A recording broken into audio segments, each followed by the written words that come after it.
अद्वैताचार्य बोल रहे हैं कि भक्तों का जो संग है वो ऐसा नहीं कि केवल भक्तों को ही प्रिय है, भक्तों के लिए, भक्तों को भक्तों के संग की आकांक्षा रहती है। अद्वैताचार्य कह रहे हैं कि भगवान भी भक्तों का संग उसके लिए लालायित रहते हैं। और अद्वैताचार्य बोल रहे हैं, चैतन्य चरितामृत मध्य लीला में अंकित है, उसमें बता रहे हैं अद्वैत कहे ईश्वरेर यही स्वभाव है, कि जो भगवान का, अद्वैताचार्य कह रहे हैं भगवान का यही स्वभाव है, उनकी प्रकृति भगवान की यही है। यद्यपि आपने पूर्ण सर्व ऐश्वर्यमय, कि यद्यपि भगवान जो है वो आत्मा राम है, वो पूर्ण है, भगवान को सुख प्राप्त करने के लिए किसी भारी वस्तु की आवश्यकता नहीं है, अपने आप में भगवान पूरी तरह से पूर्ण है और सर्व ऐश्वर्यमय, और भगवान सभी ऐश्वर्यों से युक्त है भगवान। और इसके बावजूद अद्वैताचार्य कह रहे हैं तथापि, फिर भी, तथापि भक्त संगे है सुखोल्लास, फिर भी जब भगवान भक्तों का संग लेते हैं तो भक्तों के संग से उनको सुख और उल्लास, उनको हैप्पीनेस, उनको खुशी प्रसन्नता प्राप्त होती है। भक्त संगे करे नित्य विविध विलास, और जो भगवान है वो भक्तों के संग में नित्य हमेशा विभिन्न लीलाएं भगवान करते रहते हैं। तो ऐसा नहीं कि केवल भक्त जो हैं वही ललायत रहते हैं भगवान के भक्तों के संग के लिए। भगवान जब खुद ही लालायित हैं, जब भगवान खुद ही लालायित हैं, तो आप सोचिए कि कितना महत्वपूर्ण होगा भक्तों का संग, और हमें कितने ग्रीड, हमें कितना लालच होना चाहिए भक्तों के संग के लिए। चैतन्य चरितामृत में मध्य लीला में साधु संग के ऊपर बात कर रहे हैं कि कृष्ण भक्ति जन्म मूल है साधु संग, कि जो साधु संग है ये कृष्ण भक्ति का जन्म स्थान है।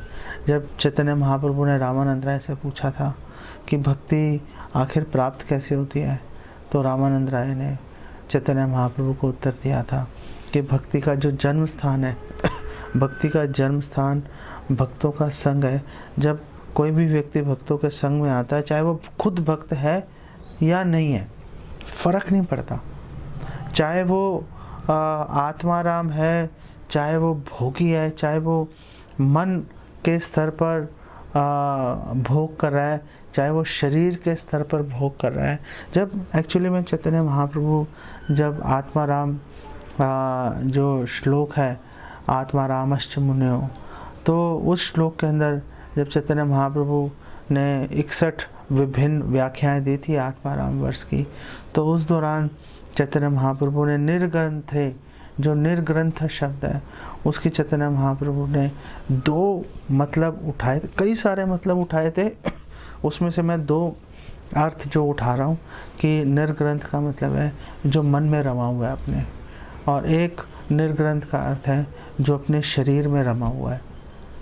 तो चैतन्य महाप्रभु ने इसकी व्याख्या के दौरान बताया था कि जो मन में रमा हुआ है, जो शरीर में रमा हुआ है, ऐसा व्यक्ति भी जब भक्तों के संग के अंदर आएगा तो उसके अंदर भक्ति करने की, भक्ति का मतलब भगवान की सेवा करने की जो प्रेरणा उसके अंदर जागृत हो जाएगी, रुचि जागृत हो जाएगी।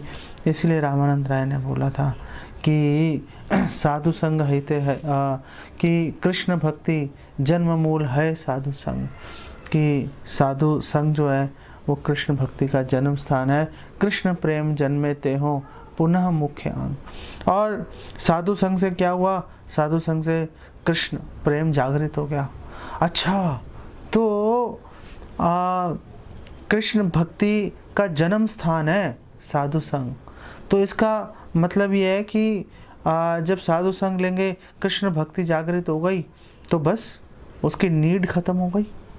लेकिन यहाँ पर उसको क्वालिफाई कर रहे हैं, यहाँ पर उस बात को पहले से ही काट रहे हैं, इस ऑब्जेक्शन को, और बोल रहे हैं कि कृष्ण प्रेम जन्मे, कृष्ण प्रेम जागृत ही हो गया, वो पहुंच गए सिद्धावस्था के पास में, वहां पहुंच गए। कृष्ण प्रेम जागृति हो गया और बोल रहे हैं कि कृष्ण प्रेम जन्मेते हो पुनः मुख्य अंग। फिर भी जो भक्तों का संग है वो फिर भी मुख्य अंग ही बना रहेगा। हम चाहे ब्रज में देखें, ब्रज में जो गोपी हैं वो एक दूसरे को भगवान की कथा सुनाकर, भगवान की लीलाएं सुनाकर, उनके भगवान के पास टाइम्स खुद इनैक्ट करके वो एक दूसरे की जो विरह की जो अग्नि है उसको शांत कर रही हैं। द्वारका में जो भगवान कृष्ण की रानी है, हमें इसका भी वृत्तांत प्राप्त होता है कि वो लोग भी द्वारका में भगवान कृष्ण का विरह उससे मुक्ति प्राप्त करने के लिए और भगवान कृष्ण की लीलाओं के बारे में, उनके गुणों के बारे में एक दूसरे से चर्चा कर रही हैं। तो जो एक बार कृष्ण प्रेम जन्म हो गया, सिद्धा अवस्था में पहुंच गए, तो भी यहाँ पर बताया जा रहा है चैतन्य चरितामृत में कि तो भी जो भक्तों का संग है वो मुख्य अंग ही बना रहेगा। ऐसा नहीं है कि मायावादियों की तरह कि भगवान के विग्रह की पूजा करो सिद्धि प्राप्त करने के लिए, जब सिद्धि प्राप्त हो जाएगी मूर्ति का काम खत्म हो गया, अब तो निराकार ब्रह्म की बात करेंगे। नहीं, भक्तों का संग शुरू में भी भक्तों का संग प्रमुख है, उसी से भक्ति मिलेगी। और जब प्राप्त हो गई, जब सिद्धावस्था में भी पहुंच गए तो भी भक्तों का संग मुख्य अंग बना ही रहेगा। आगे इसी साधु संघ के ऊपर बता रहे हैं कि साधु संगे कृष्ण भक्ति श्रद्धा यदि है, यदि साधु संघ और कृष्ण की भक्ति में अगर श्रद्धा जागृत हो जाती है, भक्ति फल प्रेम है संसार जाए क्षय, तो उसका फल क्या होता है कि उसके फल से जो भक्तों के संग में और भक्ति में अगर रुचि आ गई, श्रद्धा आ गई, तो भक्ति का फल प्राप्त हो जाता है प्रेम, और प्रेम प्राप्त हो जाता है और संसार है क्षय, और जो संसार है उसका नाश हो जाता है। बार बार जन्म लेने की, मृत्यु होने की सारी संभावनाएं खत्म हो जाती हैं, और जो भक्त है वो इस संसार में रहते हुए भी बिल्कुल मुक्तावस्था में विचरण करता है और सदैव भगवान के स्मरण में लीन रहता है। साधु संग हैते है श्रवण कीर्तन। क्यों ऐसा होता है? क्योंकि साधु संग के द्वारा साधुओं के साथ बैठेंगे, वैष्णवों के साथ, भक्तों के साथ बैठेंगे, तो उससे श्रवण कीर्तन होता है। मत चित्ता मदगत प्राणा बोधयन्ता परस्परम कथ्यम तश्च माम नित्यम तुष्यन्ति चा रमन्ति चा। कि जब भक्तों के साथ बैठेंगे तो जो भक्त हैं वो एक दूसरे से मेरी, भगवान कृष्ण कह रहे हैं, मेरी कथा के बारे में बात करते हैं और उसी से वो सब पूर्णतः संतुष्ट हो जाते हैं। यहाँ पर भी वही बात की जा रही है कि जो साधु संग हैते है श्रवण कीर्तन, साधु संग के माध्यम से, साधु संग के द्वारा क्या प्राप्त होगा? श्रवण, भगवान की लीलाओं और भगवान नाम सुनने का अवसर मिलेगा, और कीर्तन बोलने का अवसर मिलेगा। और आगे कह रहे हैं साधन भक्ति है सर्व अनर्थ निवर्तन। और जो साधन भक्ति के माध्यम से जब भक्त भक्ति में जुड़ेगा तो उसके सारे अनर्थ, सर्व अनर्थ निवर्तन, सारे अनर्थ उसके नष्ट हो जाएंगे जड़ से, जैसे जड़ से नष्ट हो जाते हैं। जैसे हमारे शास्त्र में बोला है कि जैसे आप कहीं पे खरपतवार उगी हुई है, आपने खरपतवार को उखाड़ के फेंका, बारिश आई, पानी गिर गया, वापस उग जाती है खरपतवार।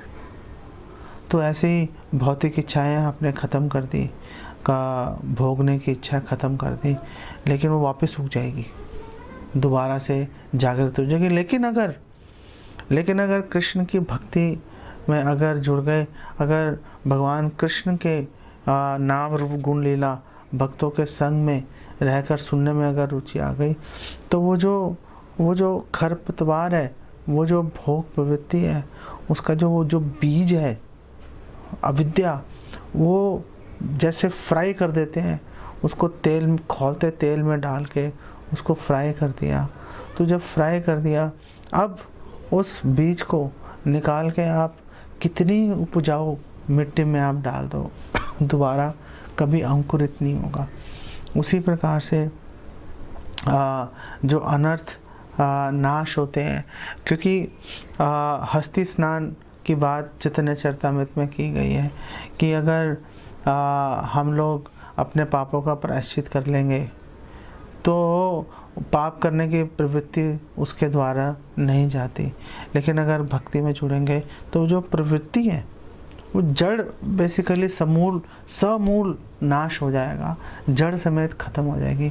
जब जड़ ही ख़त्म हो गई, जब बीज ही फ्राई हो गया, तो फिर दोबारा से भौतिक इच्छाएं और पाप करने की जो प्रवृत्ति है वो दोबारा से अंकुरित होने की कोई संभावना नहीं रहती।